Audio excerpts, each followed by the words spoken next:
மகாபாரதத்தில் சூதாட்டம் ஏன் போருக்கு வழிவகுத்தது என்று தெரியுமா? மகாபாரதத்தில் சூதாட்டம் ஒரு முக்கிய நிகழ்வு. சகுனியின் சூழ்ச்சியால் பாண்டவர்கள் தங்கள் ராஜ்யத்தை இழந்தனர். சூதாட்டத்தில் திரௌபதி கௌரவ சபையில் அவமானப்படுத்தப்பட்டாள்.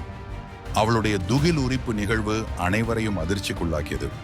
பாண்டவர்கள் 12 வருட வனவாசத்திற்கும் 1 வருட அஜ்ஞாதவாசத்திற்கும் செல்ல வேண்டியதாயிற்று.